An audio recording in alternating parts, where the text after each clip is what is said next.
Hi, I'm Teresa Frosini. I'm Kyle Noonan, and this is Local Fare. It's no secret that in DFW, we love to eat out. From bars to cafes, Dallasites eat out on an average more than anywhere else in the country.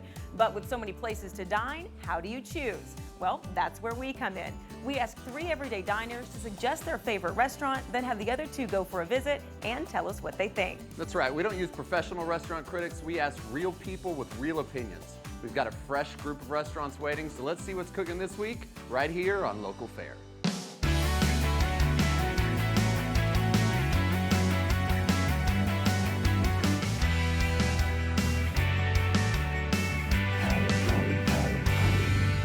As always, we're here at Bowl and Barrel, where you can bowl a few frames or just grab a bite to eat. And it's the perfect location for our reviewers to talk about this week's restaurants. Here's Teresa with this week's guest reviewers. Okay, so this week we brought in 3 people from the DFW area who suggested their favorite restaurant for the others to go for a visit, come back here, and then tell us what they think. Our guests this week are Abu Benadou, a concierge from Louisville who suggested Kabash Grill. Tina Burks, a media account executive from Dallas, who suggested Angelina's Mexican restaurant, and David Dansby, a grad student at UNT from Louisville, who wanted the group to try Densetsu. Our first restaurant is a North Texas hotspot with a little Moroccan flair. Hi, my name is Khalid Yanouri. I'm one of the founders and the owner of Kabash Grill in Irving. Welcome to Kabash. We try to offer our guests a Moroccan experience in the heart of Texas. We serve authentic Moroccan cuisine, recipes that were handed from generation. You have to try the Moroccan mint tea. It's a must. In Morocco, we drink it for breakfast, lunch, and dinner, and in between. You definitely have to try the pastilla. It's a delicacy in Morocco. It combines meat, nut, sugar, a lot of herbs. It's got eggs on it as well. It's wrapped in a filo dough. I will definitely recommend this one, tagines. We serve it either with lamb, beef, or fish. Try a couscous. It's made of drum semolina, and then usually with root vegetables and then some garbanzo beans. We serve it here with meat, chicken or lamb. It is a family atmosphere. It's very inviting. From the outside, it does look as exotic, but from the inside, I can guarantee you will enjoy yourself. Okay, so you recommended Kabash Grill. So let's rock the Kabash. Tell me about it. Well, when you go, as you enter the restaurant, you see like you feel like you are in Morocco. You see the color, the decor. They have the tagines, the spotlights, and the food. The food is awesome. And you're from Morocco. Yeah, so I'm from Morocco. Authentic yes, for yes. you to go in and you to I like know. it. Yeah, I love it. I went my favorite food over there is the royal lamb. Okay. And yes. Did you have that as well, David? Yeah.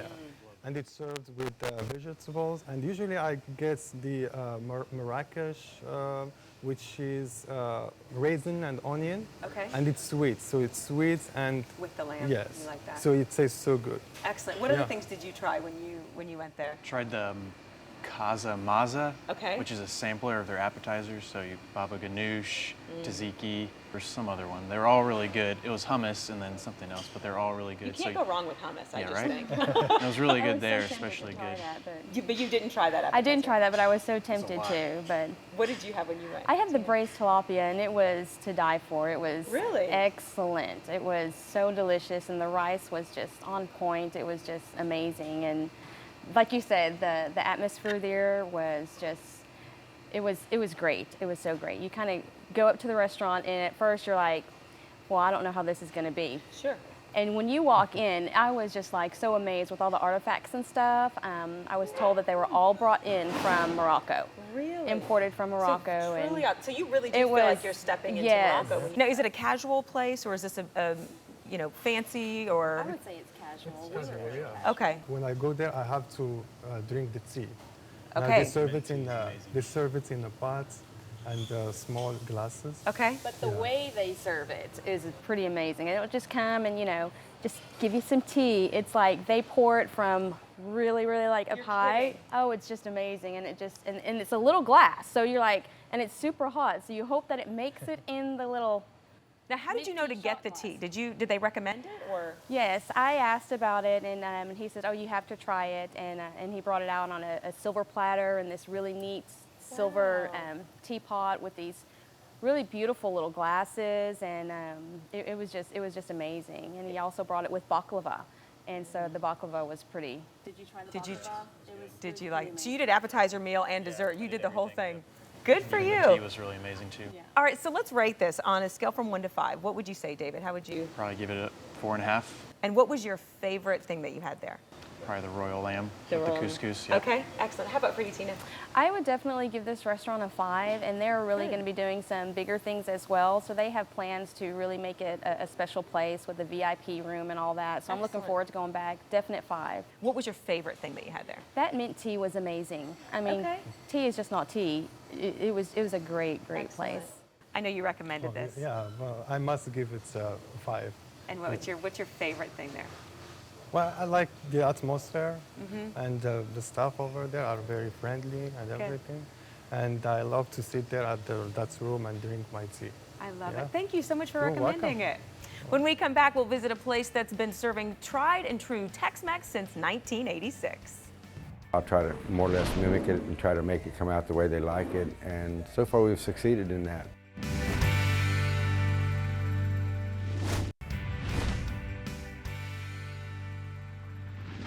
Welcome back to Local Fare, where we take 3 regular DFW diners, have them suggest their favorite restaurants, and have the other 2 go for a visit, and then they all come back here and tell us what they think. Tina says Angelina's Mexican restaurant has comfortable atmosphere, great food, and outstanding service done the family way. Hi, my name is Luis Velez Jr. I'm the owner of Angelina's Mexican Restaurant in Louisville, Texas. Address is 1396 West Main. It's a little bit of Tex-Mex and actual Mexican food combinations. Got a little bit of both. Most of it comes from my mom and my grandmother, mainly my mom. Fajitas, Angelina's enchiladas, asadas, the steak ranchero, almost all your original type Mexican foods we have. Chili rellenos, chimichangas. We have a full bar. We do have margaritas, strawberry margaritas, peach margaritas, mango margaritas. We have pina coladas. We're really known for our Angelina's hot apple pie. It comes out sizzling like a fajita tray. The atmosphere is family oriented. Our prices are cheap enough that families can come out of 4, 5, or 6 and not break the bank. All right, so next stop, Tex-Mex. Yes. Let's talk about Angelina's. Great place. It's out there in Louisville, so it's on the main street, so it's easy access to get to and stuff. Their food is definitely authentic. It's amazing. Their salsa's really, really, really good. It has a little bit of a kick to it, so but it was really good. I had the flauta dinner, and these flautas were amazing. They were the biggest flautas I've ever seen. You can go to a Mexican restaurant and have some flautas, and you'll get 3, flautas or whatever, and your typical corn tortilla. These were like huge, so I had plenty to take home. It was amazing, and the atmosphere is wonderful, and it's very family, so you can definitely bring your family, your kiddos, your grandma, your grandpa, everybody, and they make you feel very welcomed. What did you think, Abu, when you went there? It starts first serving with the nachos and sauce. I like it. It was fresh and everything. And then I ordered Fiesta Platzer, which is like, it's full of quesadillas. Sort of a whole Yes. combination The of whole things that you got to combination try. of Good. everything, Yes. And they were so big, I couldn't even finish my plate. Had you been before to Angelina's, or was that your first time? Well, I went there I went there twice. Okay. Yes. Nice. Excellent. And how about for you, I David? did the same thing. I went there twice. When you roll up, it's kind of like Kabash Grill. You're not sure how it's great. Not the greatest facilities, but makes up for that in terms of quality of food. It's really good. I ate the entire plate. So You did? yeah, I had the puffy tacos, Okay. which were amazing. Now, what is a puffy taco compared to a regular taco? Kind of looks like a taco bowl, but it's like a taco that's kind of like a puffed up taco. But have they, like, what you see, fried like it, or have they- Yeah, it's fried. Oh. It's like a crispy taco that's puffed up, kind of like. Nice. I don't know how you would. I've never describe heard it. of that before. They're That really must good. be. Kind of hard to eat. You can't just eat it like a normal taco, so you got to use a fork. You got to puff but up to eat it. Yeah. Did You anybody, definitely get puffed up after it, right? did anybody try desserts or I any did. cocktails? You did. Sopapillas. What did you think of the They're sopapilla? really good. Really, you liked it? Yeah. Excellent. How about Big any fan. appetizers for you? I Or just had just the normal queso, which was the queso. pretty on par. Okay, good.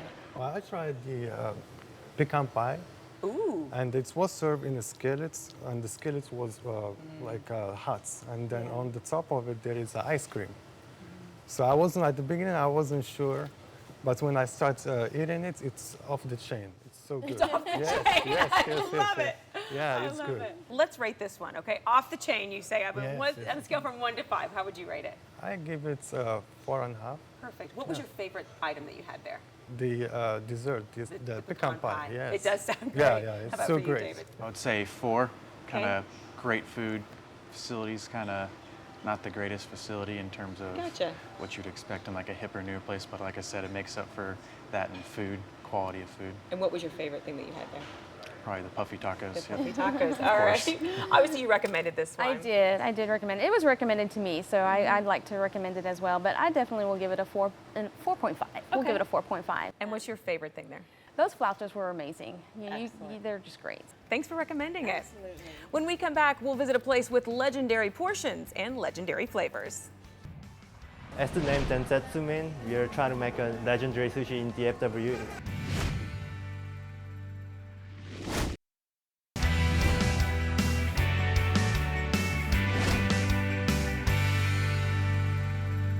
Welcome back. Japanese for legendary is Densetsu, and it's gained a reputation for its spectacular rolls at more than reasonable prices. My name is Han. I'm a general manager of Densetsu Japanese, and we are located at 4152 West Spring Creek Parkway, Plano, Texas. We are trying to be a Texas Japanese, so our portions are a little bigger. Most popular rolls are ahi tuna tower. We build the towers with the food, which has a spicy tuna, avocado, crab meat, and a fresh ahi tuna. The next popular item is called the Superman burrito, which has a tuna, salmon, avocado, crab meat, wrapped with Japanese soy pepper, comes with a spicy ponzu sauce and spicy meat. We do have a full bar. We do have an item called the sakutini, which is a sake-oriented cocktail. Mango, sour apple, raspberry, blueberry, anything you want. We have a lot of selections of beers and Japanese sake, and we do also have unfiltered nigori. Whenever you come, all the employees say "irashaimase," which means hello, welcome to. And when you're about to walk out, we all say "arigatou gozaimasu," which means thank you very much in Japanese. Okay, so David, tell me about Densetsu. So I was introduced to Densetsu about maybe a year and a half ago. My girlfriend was kind of hesitant to go there, but once I went there, it's become like an obsession. So normally It's an obsession. What kind of food is it? it's sushi and then traditional Japanese. Their big thing is they're known for their specialty rolls, which are larger than what you would normally expect at a sushi I know, we're joint. talking legendary portions. Yes, very so big. You can't, normally you're eating a roll. He'll even tell you when they come to, he'll tell you, you don't want to, order more than 2 to 3 items because our portions Really? are pretty big. Because that's not typical at a sushi restaurant. Normally you're ordering Exactly. quite a bit. So specialty rolls, what do you typically like to get when you go there? I prefer the Crazy Horse roll. So it's Okay. ahi tuna, salmon, yellowtail, smelt egg, and avocado. And then they have a special, it's like a take on the Texas or the Tex-Mex burrito. It's called the Superman burrito.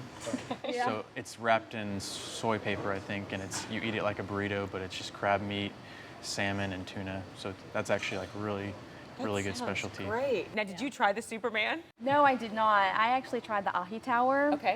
It love was ahi it was towers. recommended, so it was amazing, and it was like forever portions. It was just great. And the person I went with had the teriyaki steak, I believe it was, and he really enjoyed that as well. So I mean, the food was.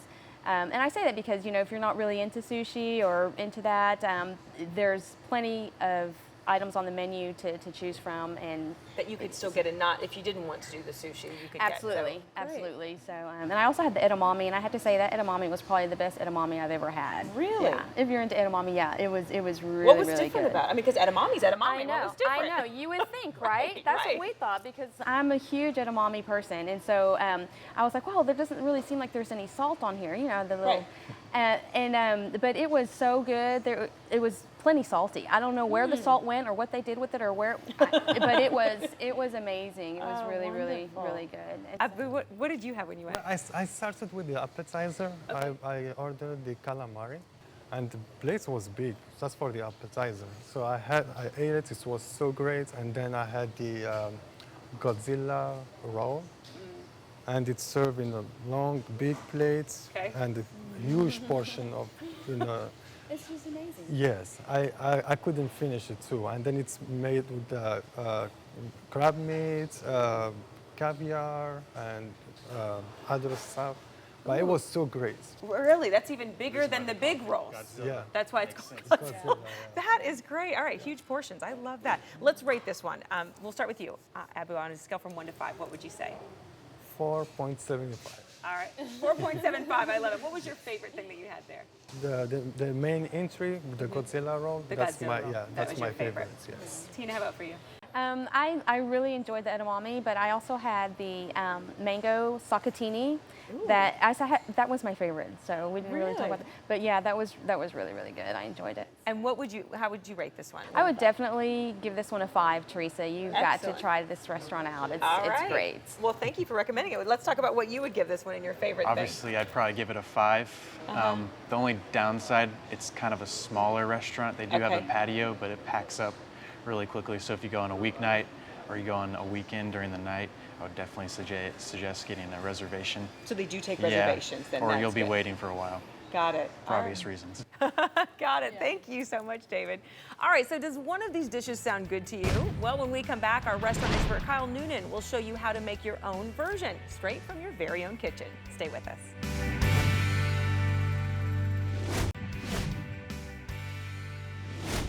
All right, gang, welcome back. We're here, as always, at the beautiful landmark on Lover's Kitchen. And tonight we saw 3 wonderful restaurants. One in particular, the Mexican restaurant Angelina's Kitchen, which, as we all know, any great Mexican restaurant has fantastic guacamole. The backbone of really any good Mexican cuisine is the humble avocado. And we're going to teach you how to make a beautiful, easy, simple guacamole at home.